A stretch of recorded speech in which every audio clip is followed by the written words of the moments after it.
lors des relations sexuelles, il ne faut pas réduire son partenaire à un animal. Tout acte de sodomie montre que ici on ne respecte pas l'autre, on le prend pour un animal. Il faut la pureté d'intention lors des rapports sexuels. Alors, lors des rapports sexuels, parfois il y a des hommes qui veulent prouver. On ne va pas faire l'acte sexuel pour aller prouver. Pour être un lapin, 4 heures, 5 heures, 6 heures, aujourd'hui avec les films pornographiques, on veut réduire l'acte sexuel à un acte pornographique. Ce n'est pas un acte chaste. La chasteté, il vaut mieux l'amour sans le sexe que le sexe sans amour. Il vaut mieux l'amour sans le sexe que le sexe sans amour. Il faut de la modération. Faire l'acte sexuel tous les jours, c'est perdre la chasteté. Vouloir posséder l'autre, on le laisse libre d'être lui-même et de nous aimer comme il l'entend et non pas comme nous l'entendons. On ne s'impose pas pour que l'autre nous aime à sa manière, à lui. Alors à ce moment-là, on perd la vertu de chasteté. Infantiliser l'autre. Il y a des maris qui tiennent leur femme dans une semi-suggestion, dans un état d'infériorité. C'est moi le mari, c'est moi le chef. Cela montre aussi un défaut de chasteté. Dominer l'autre. Un mari qui exige de sa femme qui ne travaille pas. Une femme qui impose à son mari un lieu pour les vacances. Tout ça, c'est un défaut de chasteté. La jalousie. Bien sûr, la jalousie, parfois, ça exprime un peu d'amour, mais lorsqu'elle est excessive. Une femme qui ne supporte pas que son mari voie ses amis. Un mari qui impose ses idées. Manque de chasteté. Entretenir des relations amicales hors du couple. Une femme qui a une amitié excessive avec un homme, qui va se confier à un homme, même parfois sur son problème de couple, et qui se fait des amis dehors, cette femme manque de chasteté. On ne fait pas les confidences de son couple à un autre homme. Saint Grégoire de Nazianze dit, « Mais vous, ô femmes, craignez toutes sortes d'attaques pour petites qu'elles soient. Ne permettez jamais aucune muguetterie autour de vous. Quiconque viendrait louer votre beauté et votre grâce doit vous être suspect. Mais si à votre louange, quelqu'un ajoute le mépris de votre mari, il vous offense. Ah, vous êtes belle, hein? Est-ce que vous savez que votre mari ne vous mérite pas? Une telle personne qui vous dit des choses comme ça, il faut s'en écarter. Malheureusement, il y a des femmes qui entretiennent aussi des relations amicales. Ah, c'est juste une amitié. Une femme dans un couple peut avoir des amis, mais avec une certaine distance, surtout lorsqu'il s'agit d'un homme. Le confident d'une femme, c'est son mari. Mais le confident attend très souvent d'être l'amant futur. Oui, c'est là qu'on tombe dans ces pièges. Comme je disais que qu'est-ce qui fait qu'on va manquer de la continence plus tard? C'est parce qu'on a manqué la chasteté. Quand on brise la chasteté, on finit par tomber dans la continence. Donc je disais, être chaste ne veut pas dire être continente ne veut pas dire être chaste, mais souvent l'un va avec l'autre. C'est pourquoi il y a ces choses-là. Et moi, je veille sur ça quand l'évêque me confie une paroisse. Je dois veiller aussi sur les relations chastes de mes fidèles. Quand je dis, je peux dire que telle relation, je ne veux pas. Ça ne veut pas dire que le prêtre est jaloux. C'est parce qu'il veut conserver cette vertu de la chasteté dans la communauté.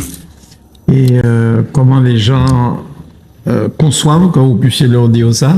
Bien souvent, malheureusement, il y a des personnes qui ne comprennent pas. Et ce sont encore des enfants spirituels. Ils vont dire, ah, mais le prêtre entre dans ma vie privée. Mais pourquoi nous écoutons les confessions? Et quand la confession des péchés, c'est la vie privée. Ce n'est pas le Père Ménas qui a créé la confession. C'est pas le Père Ménas qui a créé l'enfer. Ah, vous nous dites de tels enseignements, c'est juste pour nous faire peur. Peut-être que vous nous manipulez, la manipulation par la peur. Dans ce sens-là, tout l'évangile est une manipulation par la peur, puisque dans l'évangile, on parle de l'enfer. Et les personnes qui ne sont pas chastes ne ressusciteront pas. Un corps chaste, vous verrez ça à la fin, quand je vous parle de la limitabilité. Vous voyez, donc l'Église, elle est là pour veiller. Elle est là pour enseigner. Et le premier pouvoir du prêtre, c'est enseigner. Quand je viens à la télévision, vous pensez que c'est pour mes beaux yeux, même si je n'en ai pas, mais je ne viens pas pour juste me faire plaisir. Je viens là parce que j'ai le devoir d'enseigner. Et dans l'Église, je dois veiller à ce que mes fidèles se sanctifient, parce qu'un jour, quand je serai au ciel, je voudrais être au ciel avec mes fidèles. Vous pensez que je serai heureux au ciel si je vois M. Granier en enfer? Dans l'Église, on ne vient pas que pour le salut de sa propre âme. Il n'y a rien d'individualiste dans l'Église. Tout est collectif. Le salut, nous voudrons le vivre avec les autres. On n'a rien à soi pour soi. On a tout à soi avec les autres. Mais malheureusement, il y a des fidèles, quand vous leur donnez des conseils, ils se rebellent. Ils vont quitter l'Église jusqu'à se couper des sources du sacrement et des sources du salut. Et après, quand ils auront la damnation éternelle, le Père Ménas, au moins, il aurait parlé.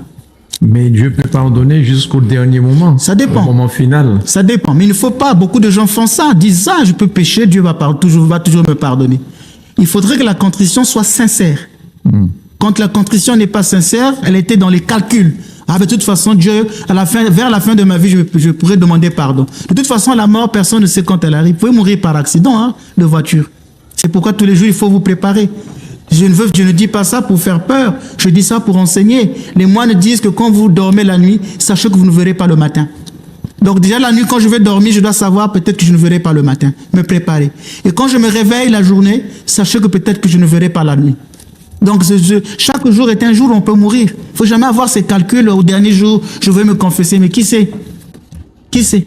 C'est pour ça que le Seigneur a dit veillez. Veillez, veillez comme un voleur, le Seigneur viendra nous prendre comme un voleur. Il faut écouter les enseignements de l'Église, les gens n'écoutent plus. Cet homme qui était dans les enfers, le pape Benoît XVI disait que pour lui c'est le purgatoire. Cet homme qui dit, Père Abraham, envoie quelqu'un pour aller leur parler, ressuscite un mort pour aller leur parler. Et il dit, mais même si un mort vient, ils les écouteront pas. Qu'ils écoutent Moïse, ils ont Élie et Moïse, ils ont les Écritures, ils ont Moïse. Donc ils écoutent Moïse. Cela veut dire quoi? Moïse, c'est qui? C'est l'Église. Qu'ils écoutent les enseignements de l'Église. C'est pas parce que quelqu'un viendra de moi, vous allez croire. Il faut croire à ceux qu'enseigne l'Église. Moi, je ne viens pas enseigner ma théorie. Moi, j'enseigne la tradition, la théologie de l'Église. Bien. Alors, vous parlez, mon père, de chasteté avec les enfants. Je crois qu'on peut appeler ça aussi la pédophilie. C'est-à-dire que tout à l'heure, j'évoquais ça quand je disais qu'il faut avoir une relation chaste avec les enfants. Les parents doivent avoir une relation chaste avec les enfants. Les prêtres aussi de même. Même chose avec les enfants. Certains parents sont trop près des enfants. Dans les deux cas, on est en dehors de la vertu de chasteté. Lorsqu'on est trop près d'un enfant, on est en dehors des vertus de la chasteté. Il y avait, par exemple, chez nos frères, il y a eu une histoire d'un prêtre qui a été accusé de pédophilie. Ce prêtre était trop proche des enfants. Il avait un camp de scouts. Il les servait, il était serviable toujours et les parents lui faisaient confiance. Mais il était trop près. Et on va dire, ah mais ce prêtre, vous savez, il est vertueux, il est ceci. Parfois, il pouvait avoir un défaut d'être trop proche de ses enfants. Et on a découvert plus tard qu'il commettait des actes de pédophilie. C'est pourquoi il ne faut pas être trop proche. Il y a des parents qui sont trop possessifs, qui vivent trop une intrusion dans la vie intime de leur enfant. Lorsqu'il y a une grande intrusion dans la vie intime des enfants, on tombe dans une forme de contrôle qui peut aller contre la chasteté.